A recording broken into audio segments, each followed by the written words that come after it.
Hello and welcome back to the channel. We have a guest here at the Cuzzy Customs garage. Yes. Yeah, old Nick LZ with the stash. We were just over here doing some stuff to the old girl. We thought we'd bring you along for the ride. Painting up the bonnet prop stand thing, whatever you want to call it, and the rear brace for the subframe. Satin black, nice and shiny. And also doing big brake conversion on the rear, which I thought that some of you guys might be interested in. If I can get this off here, like so. You can see internal handbrake. Huge must on Silvia's if you want to do a few skiddy boys like me and Nick. So I'm going to show you today how to pull all this shit out, put the new backing plate on, cut it, assemble the drum brake, and put the disc on and the cable and slap it back in the car. Hey? Yeah. So we'll walk you through that now. So the first things that we're going to do is cut the backing plate. When you buy R33 stuff, you can buy either non-turbo or turbo. I thought I brought turbo stuff, but I brought non-turbo. It's not a big deal, it just means that you can't run the bigger rotors from the 2-pot calipers without cutting the dust shield for the brake. So first thing I'm going to do is get Nick or someone, we're going to cut it, we're going to show you, just trim the edge so that way the rotor fits, and then we can start pulling it apart and putting it back together.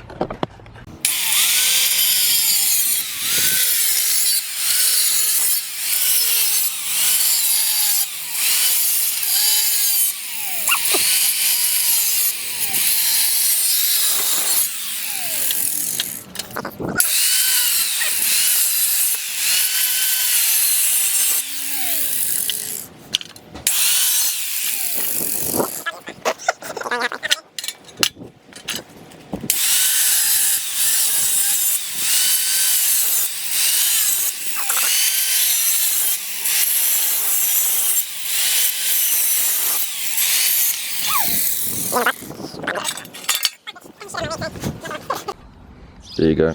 So Alex just cut this up, and now next we have to pull the hub off. So he's just pulled the split pin out. So we just have to bang this nut off here and then pull the axle out, and then 4 bolts. Yeah, 4 bolts in that axle, and then we should be able to pull this off so we can get the other dust cover off. So John's just gonna, what is it, 32? Yeah, 32.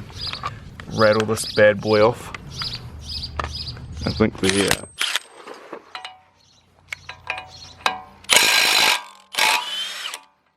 just like that. And axle might need a little bit of persuasion just to fucking come out. So you just grab the old.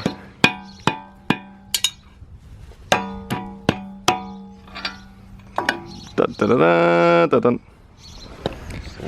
Now it should be nice and easy to get in there to those 19s, I think, by the look.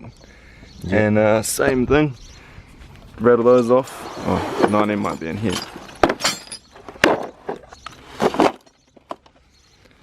And then a little bit of persuasion with old mate, and he should just come straight out. So we got old mate out. A little bit more persuasion. Bearing feels alright. Rubbish. And this is what we're left with. Oh, rolled all the way. This is what we're left with. So luckily for us, Nissan was kind enough to leave Skyline knuckles in these things. And yeah, this hole's perfect for our backing plate, which is over here. So this John here lines up and goes in there, and that holds this piece here, which is where all your pressure is applied to with your handbrake. So you just chuck them on, put your hub back in, 4 bolts, put your axle back in, and start building up your drum handbrake around the outside.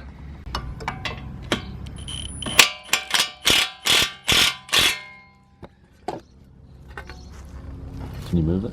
Hold on, we might chuck the old wheel hub through now, just to hold the bolts, line it up. Yeah, there we go. Give it a little.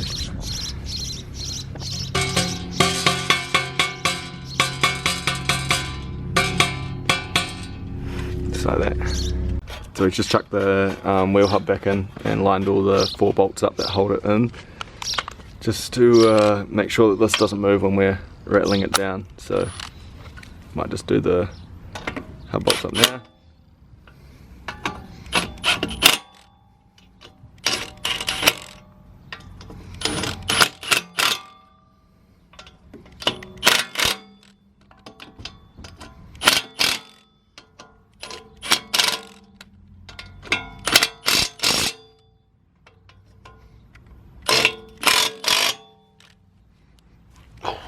That top one there.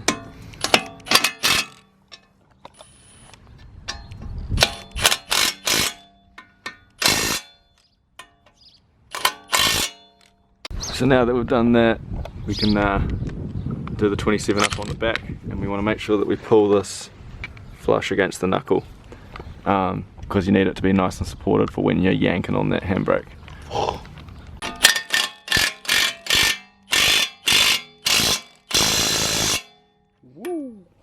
Nice and tight, baby. So on your new handbrake shoes, you need to transfer this little arm mechanism here.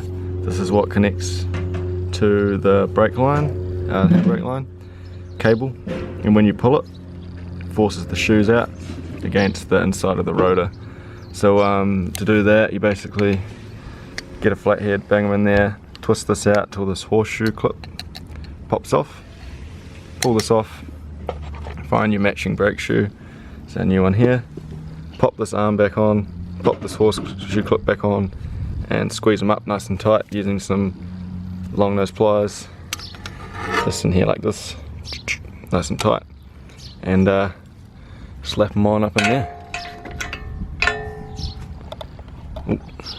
like so, and put your cable through to the other side, put all this rubbish in, and we're good to go. So I got the arm on the new brake shoe like this, squeeze the horseshoe clip up with my long nose pliers. Now this is ready to go in the car, so feed the cable through, chuck them through here, get these 2 pieces bolted nice and secure up there, and chuck the rotor on. So it's got the springs and the retaining clips and the pins in. This is quite hard, so I kind of just jammed a screwdriver between the shield and there to hold the pin out, and then just use your long nose pliers and you kind of push down on this once you get it all lined up and twist them on. If you can see there, he's kind of twisted in there, stop them from popping out, and then your brake shoes are all good. So next up, this thing goes up the top with the spring, and then you chuck on this thingy mabobby and 2 of these springs, and then you got your adjuster that goes down the bottom. So we'll do that and then we'll show you the finished product. So there we have our top piece. So the spring and the short end of this shoe piece here goes on the side that doesn't have the cable on it, so this side, and this is the cable side, and then you put this little swivelly fucking arrow looking thing on there, and then your springs cross over each other and that holds it all together. So now we just got to chuck our brake adjuster in the bottom and then a spring on, and it's all set. So I flipped the subframe upside down, got the adjuster in and got the spring in. So I'm going to file these edges down where I cut it with the angle grinder, and get it ready to slide back in under the S15 over there. So do that quickly. Oh, I'll show you where I mount the cable to and how to do that, just because it's easy. And then yeah, we'll chuck her under there, get her all adjusted up with the new discs on, and car will be ready to go back on the ground. So with the cable, basically all I did, this bracket here, it's supposed to line up over here on a Skyline, I think. So you just grab a flat blade, chuck it in between here and here, and that'll spread them up. You can spin them around, move them down to a point where your cable's not too loose but not too tight either. And then yeah, you can see just 10mm bolt there, factory cable holes. Now our cables will go like this at the other end. So yeah, just grab your pliers again, and you just kind of twist him up like so. Now he's nice and secure in there. Same with this one, and they shouldn't go anywhere. Chuck the axle back in and we're all ready to go. So Nick and I have just smashed the subframe back in there, nice and quick. You guys don't need to see that, you guys have seen us pull a subframe plenty of times before, and obviously if you're doing this you probably already have the subframe out, but all we did was chuck it in, tighten it up, put some wheel nuts on here, just to hold the disc in nice and tight. You want to get inside the car, loosen the 10mm nut that's down in this hole here as far as you can, and then there's an adjuster hole right here that turns that little thingy.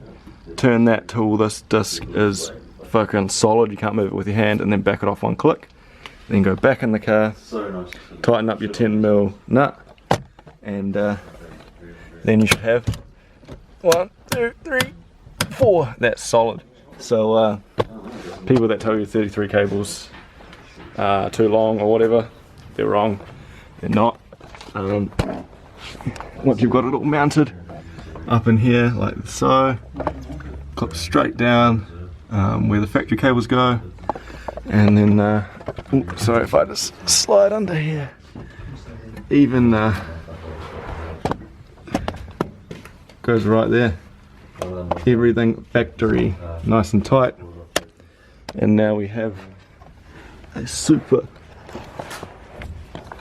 solid handbrake setup, so can't complain about that. Yeah, cannot complain. It's very nice. But yeah, hope you guys found this video helpful. Give Nick a thumbs up for his LZ stash. And we'll catch you in the next one.